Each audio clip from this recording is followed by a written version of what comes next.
जय जिनेंद्र दोस्तों आज हम बात करने वाले हैं चंद्रमौली योग के बारे में। चंद्रमौली योग जो चंद्र और शनि के योग से बनता है, तो ये योग को लेकर बहुत सारी भ्रांतियां हैं और बहुत सारे लोग इसको विष योग मानते हैं, चंद्रमौली मानते हैं, अर्धनागेश्वर योग मानते हैं, बहुत सारे नाम है। लेकिन विष दोष कब बनता है, चंद्रमौली कब बनता है, अर्धनागेश्वर कब बनता है, उसकी व्याख्या के लिए इस वीडियो का मैंने संचालन किया है। तो ये हम वीडियो को कई रूपों में लेकर आएंगे। आज पहला जो वीडियो है वो चंद्रमौली योग के बारे में है। क्या चंद्रमौली योग विष योग होता है? अगर विष योग होता है तो वो किस प्रकार से बनेगा, उसका अलग रूप क्या है? तो चंद्रमौली योग को लेकर जो सिद्धांत है उसकी व्याख्या पहली बार इस वीडियो के माध्यम से मैं करने जा रहा हूं। अभी तक इसका पूर्ण रूप से सही खुलासा किसी ने नहीं किया है, क्योंकि बहुत सारे विद्वान अपना ज्ञान अपने अंदर ही सिमेट लेते हैं, बाहर नहीं आने देते। तो ये वीडियो आपको सच्चाई से रूबरू करवाएगा और सच्चाई से जुड़ा हुआ योग आज आपको पता चलेगा कि चंद्रमौली योग यानी शिव भगवान ने चंद्रमा को जो सिर पर धारण किया हुआ है उसको चंद्रमौली बोलते हैं। तो ये चंद्र और शनि के योग से ही बनता है। तो चंद्र शनि योग जिसको लेकर वैदिक एस्ट्रोलॉजी में बहुत सारी भ्रांतियां हैं। चंद्र शनि के योग को दोस्तों, चंद्र शनि के योग को विष दोष माना जाता है और बहुत सारे टेस्ट में बहुत सारी बातें ऐसी की जाती है कि ये विष दोष है। लेकिन विष दोष भी बनता है, लेकिन कुछ विशेष कंडीशनों में बनता है, कुछ विशेष तरह की राशियों में बनता है। लेकिन आज हम जो बात करने वाले हैं वो चंद्रमौली योग के बारे में बात करने वाले हैं। चंद्रमौली योग, तो आपको सबसे पहले ये देखना है कि चंद्रमौली योग बनने के लिए चंद्र और शनि, दोस्तों चंद्र और शनि दोनों में से कोई एक ग्रह उच्च स्थिति में होना चाहिए, उच्च राशि में होना चाहिए, दोनों में से। तो यानी वृषभ राशि और तुला राशि, वृषभ और तुला राशि में ये योग बनेगा। चंद्रमौली योग सिर्फ वृषभ और तुला राशि में बनेगा, क्योंकि वहां पर चंद्रमा उच्च राशि में होता है। तो यहाँ पर जो चंद्रमा और हम शनि का योग लगाते हैं 2 नंबर राशि में, तो यहाँ पर चंद्रमा उच्च का है। चंद्रमा माता पार्वती को रिप्रेजेंट करता है और शनि भगवान शिव को। तो शिव और माता पार्वती का योग है, आदि शक्ति का योग है, शिव और शक्ति का योग बनता है चंद्र और शनि। और शनि और चंद्रमा तुला राशि में ये योग बनेगा, जहां पर शनि उच्च का होगा और चंद्रमा स्त्री राशि में रहेगा। यहां पर चंद्रमा उच्च रहेगा, माता पार्वती उच्च, उसके साथ शनि भी प्रसन्न मुद्रा में है।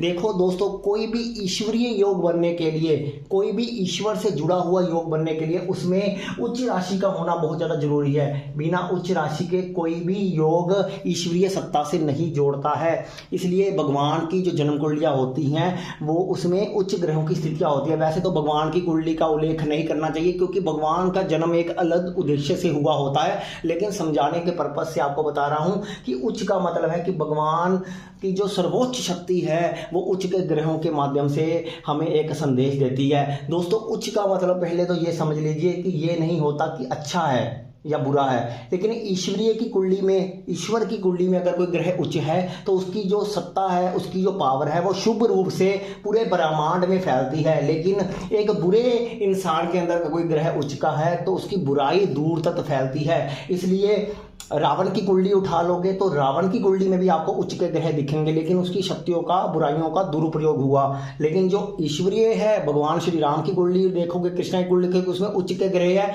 तो ब्रह्मांड की भलाई के लिए, यानी पूरे संसार की भलाई के लिए उनका निर्माण हुआ। तो उच्च की शक्ति का मतलब है कि उसके अंदर पोटेंशियल बहुत ज्यादा है, उच्च की शक्ति है, लेकिन वो इस्तेमाल किस तरीके से करता है। तो चंद्रमा उच्च का है, उसके साथ शनि मिलेगा तो शिवमौली योग, चंद्रमौली योग बनेगा। शनि चंद्रमा तुला राशि में है तो चंद्रमौली योग बनेगा। बहुत ही खूबसूरत योग बनेगा, किसी भी भाव में बन सकता है। वैसे कि योग केंद्र और त्रिकोण में बनेगा तभी उसका पूर्ण फल मिलेगा, और इन्हीं राशियों में बनेगा तब उसका पूर्ण फल मिलेगा। 6, 8, 12 में ये 50% ये योग है, उसमें कमी आ जाएगी। 6, 8, 12 में ये योग पूर्ण रूप से कारगर नहीं रहेगा।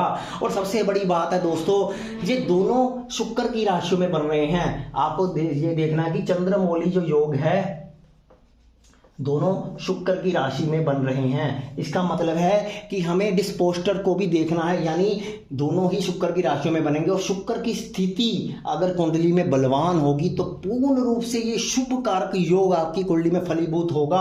अभी मैं 2 उदाहरण लेने वाला हूं।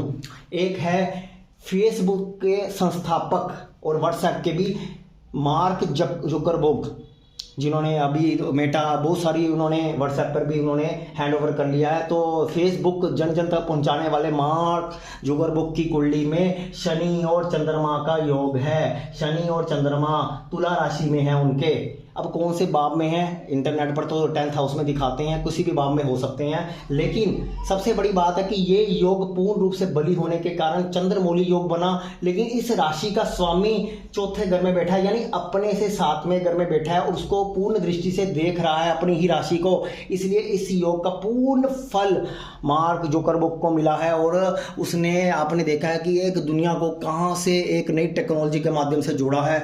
और आज हम जो बातें कर रहे हैं या सोशल मीडिया पर जो सभी लोग जुड़े हैं कि उन्हीं की देन के कारण है।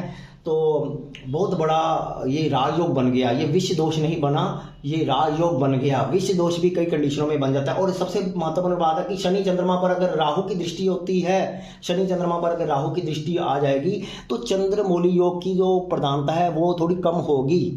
बाकी भाव और राशियों के अनुसार उसका कोऑर्डिनेशन बिठाना पड़ेगा। और दूसरा दोस्तों, चंद्रमौली योग सौरभ गांगुली की कुंडली में भी है। तो सौरभ गांगुली की कुंडली में दूसरे घर में, इंटरनेट के माध्यम से दिखाया था, दूसरे घर में है, चलो कहीं पे भी मान लेते हैं। लेकिन उसका राशि स्वामी भी शुक्र उसके साथ ही बैठा है, उसका राशि स्वामी भी शुक्र उसके साथ बैठा है। तो ये योग पूर्ण रूप से बली है सौरभ गांगुली की कुंडली में और मार्क जुकरबर्ग की। मैंने 2 उदाहरण आपको देख रहा हूँ, ऐसे असंख्य उदाहरण आप खुद भी रिसर्च करके, खुद भी सेलिब्रिटी की कुंडली में ढूंढ के आप देख सकते हो कि कौन कौन से कुंडलियों में कैसे कैसे योग बनते हैं। तो सौरभ गांगुली की कुंडली में और मार्क जुकरबर्ग की कुंडली में पूर्ण रूप से चंद्रमौली योग बनता है, जिसमें शुक्र भी महत्वपूर्ण भूमिका निभा रहा है। और इस योग में 4 चांद लगा रहा है, सोने पे सुहागा इस योग के कारण बन रहा है। तो चंद्रमौली योग स्त्री राशियों में बनेगा।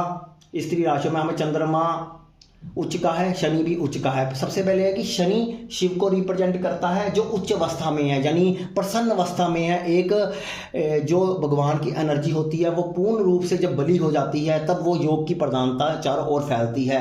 तो यहाँ पे माता पार्वती खुश अवस्था में और बहुत ही ज्यादा सर्वोच्च शक्ति के रूप में यहाँ पर है। तो चंद्र माता और शनि भगवान शिव।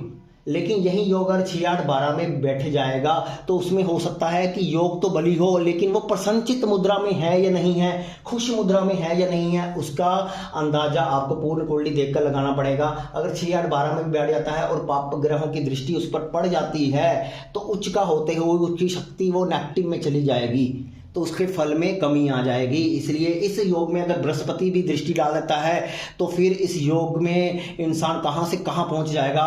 और इसमें कोई भी 1% भी दोस्तों 1% भी विष दोष नहीं है। अब विष दोष कैसे बनेगा उसके लिए हमारी अगली वीडियो का भी इंतजार करें।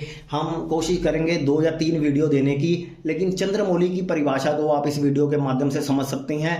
और अगर ये वीडियो पसंद आता है तो वीडियो को शेयर करें, क्योंकि यूट्यूब पर सबसे बड़ा खुलासा मैंने आज यहाँ इस वीडियो के माध्यम से किया। आपको यूट्यूब पर मेरे हिसाब से ऐसा वीडियो नहीं देखने को मिलेगा जहां पर सच्चाई के साथ आपको पूर्ण रूप से इसका विश्लेषण करके बताया गया है, सच्चाई बताई गई है। अगर चंद्रमौली का कोई वीडियो मिलता भी है तो उसकी पूर्ण परिभाषा अभी तक किसी ने नहीं बताई। ये पूर्ण परिभाषा मैंने आज यहाँ पर आपको बताई है, इसका खुलासा दिया है। तो उम्मीद करता हूँ कि ये वीडियो को आप ज़्यादा से ज़्यादा शेयर करोगे और पुण्य के बाकी भी बनोगे और ज़्यादा से ज़्यादा जन कल्याण की भावना से इस वीडियो को शेयर करें। और वैदिक एस्ट्रोलॉजी हो या कोई भी ज्योतिष की ब्रांच हो उसमें सच्चाई बाहर आनी चाहिए।